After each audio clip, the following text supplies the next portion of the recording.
We next have Mr. Omar Saqib Khan, or well known as Omar Khan.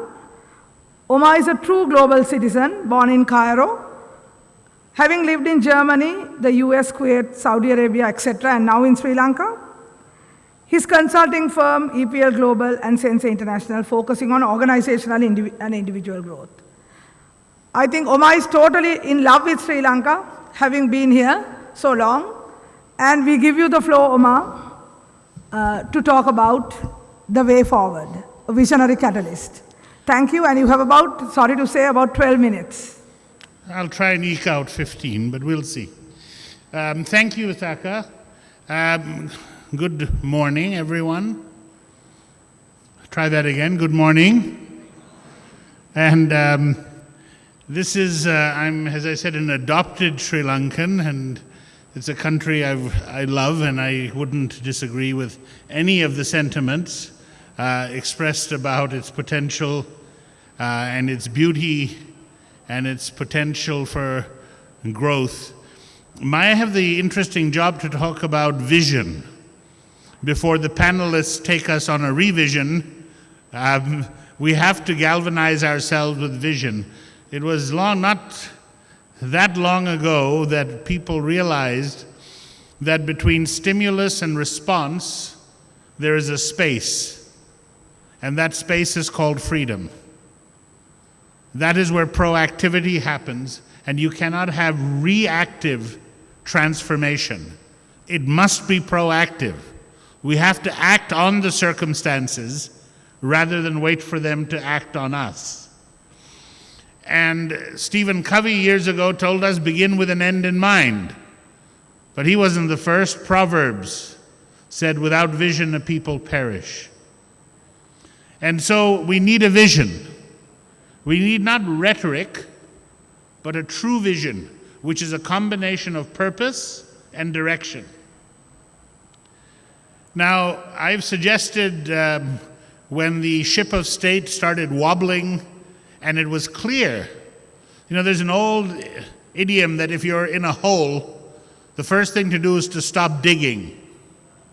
Unfortunately, here we kept digging, and the hole got deeper and more desperate. And I suggested that one of the things we might do, taking from management practice, which is the field that I've been involved with for 35 years, is that we might want to come up with a recovery scorecard, patterned after the balanced scorecard. A recovery scorecard which would be a first, by the way, in international affairs for a country. And the balanced scorecard, the chief insight was that you score based on a quadrinity, say rough 4 areas, and you do have 2 types of indicators: lead indicators that tell you how you're likely to do, and lag indicators that tell you how you've done. So financial results is a lag indicator. Ideas like Richard's about teaching ethics are a lead indicator that tell us the kind of society we might fashion, or bringing a common language so we can speak and communicate. These are lead indicators. Investing in innovation is a lead indicator. So you need a balance of lead indicators and lag indicators. And I had hoped, I'd written and suggested that our quadrinity might be, yes, financial results, good governance, national capabilities, and human capital. You don't have to agree with these 4. We can find another 4.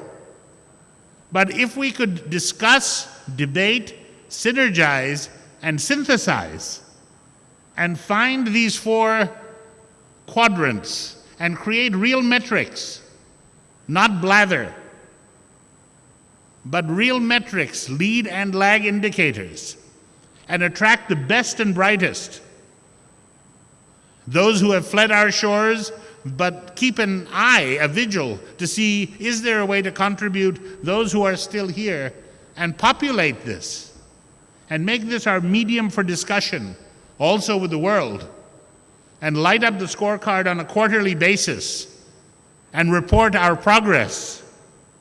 Are we on course? Are we off course? so that we can calibrate in time. Everybody who heard the idea told me what a wonderful idea, but I don't know. It always sputtered out. You know, there's interestingly, these things tend to happen in quadrants. There are four things basically when you look at leaders, and you've talked about politicians who have not risen to the leadership mantle that we wanted. First, there has to be character. That's ethos. They have to be believable, and that means their theory in use has to match their theory in action. The theory in use has to match the theory in action.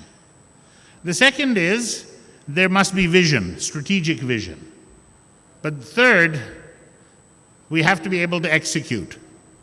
And that is something we have failed in, dramatically and drastically. I have heard so many good ideas being shared with leaders and stakeholders over this difficult, turbulent period, 2019 onwards, forgetting even the larger canvas that you were painting. And even these wonderful ideas would be heard, agreed with, acknowledged, and then left to lie fallow. A senior leader, and I won't name them, said that they were approached by one of the highest people in our government, and I won't name them, who said, would you not come and help coach some of our political leaders? You run one of the leading companies in the world. And they said, of course I would. We do business here. It would be an honor.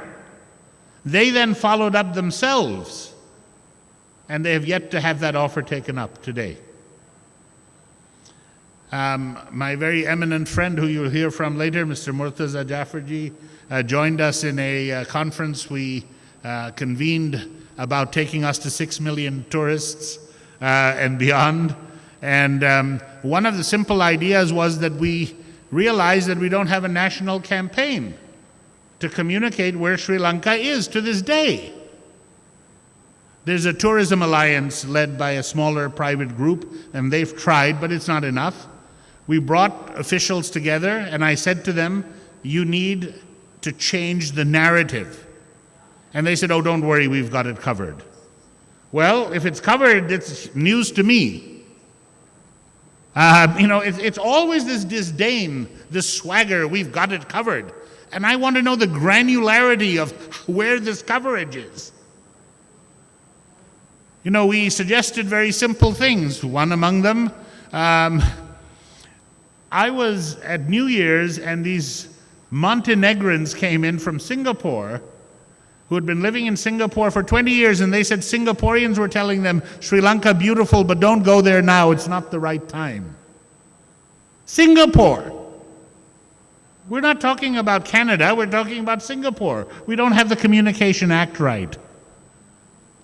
So there's so many other things. We have assets. I was speaking to one of the leaders of the coconut industry yesterday, and they pointed out that coconuts, our export revenue has been multiplying. In 2021, there was a 25% growth year on year. We're close to 830 million and growing. They pointed out that coconut, the industry, could exceed 1.5 billion if properly invested in, thereby even perhaps challenging tea on that front. It's an asset, it's there, just like the oil and gas that you were talking about, and it's not tapped. Vision is what we must use to galvanize action and couple vision with an execution that converts ideas into decisive action. My humble suggestion is that the President appoint a very senior minister called Minister of Follow-up. And the only damn job they would have is to follow up on good ideas. Can we not have a Minister of Follow-up? I mean, it's utterly ludicrous. My good friend Nalan Melgama sitting up here, and I proposed that the railways of this country, we use 5-7% of them for cargo and people management, that we could survey those lands, he suggested, get an economic value attached to them, lease them out within the prescribed years where you can, to the private sector. That would put investment back in those assets. You would have development. You would have a tourist site. Those carriages could be then leased out to courier companies, to anyone who has to move goods. And some of them, for God's sake, could even become like an Orient Express. Again, we have presented this everywhere I know, to every bastion. And they love it. It's not that they don't like it, it's not that they don't love their country, but there is this missing amino acid in our leadership psyche. And without vision, the people perish. So let me now begin to rummage up the thoughts, because Visakha will rightly want you to hear from the panelists, as do I. I've also now suggested, years ago, a colleague of mine worked in South Africa. And he worked in South Africa at the time when Nelson Mandela was a possibility, and nobody thought it would happen. And they gathered people, a lattice work of people from all backgrounds. And I would love to convene such a gathering here. So here's my open invitation, by the way, in an open forum. And Adam Kahane, my guide in this, he said they got these people together from different political stripes, different views, and they wrote 3 scenarios. Scenario 1, South Africa implodes, and the actions and behavior that would produce that. The second scenario, South Africa muddles along. 2 steps forward, 3 steps back, kind of what we're doing now, right? The quicksand dance, as I call it. And then the third scenario was Phoenix from the ashes. And he said that was a large part of what made Mandela possible. And of course, in addition to the greatness of the man, President de Klerk of that time, when Mandela was released and later on campaigned and was elected, he said, "Today, we, the South African people, have transcended ourselves." Well, the Sri Lankan people need to transcend themselves. So my suggestion is that we do the same. We create a vision. Maybe that vision is we will be the IT services and human capital hub of South Asia. Give it 5 years, 3 years, make it challenging. And then get the people and write these scenarios. Phoenix from the ashes.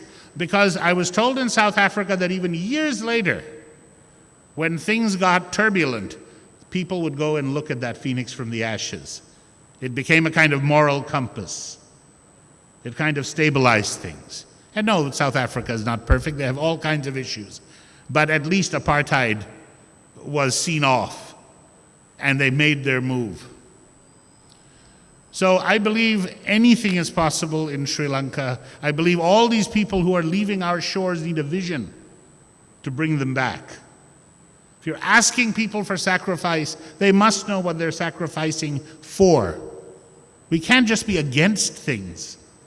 We have to be for something we take a stand for. So let me just conclude by saying this. Alexander Solzhenitsyn, who shamed the Soviet Union and literally embodied resistance, once said, "What can you do as an ordinary person? Don't let lies pass through you." He said, just don't let them pass through. It's like a pandemic. The lies are like a virus. They need a place to breed. Don't let them pass through you. And it was George Orwell, who the world seems dedicated to eerily making him a prophet, not an author, who said that in times of crisis, telling the truth is a revolutionary act. Well, you and I are called to that revolution now. Thank you very much.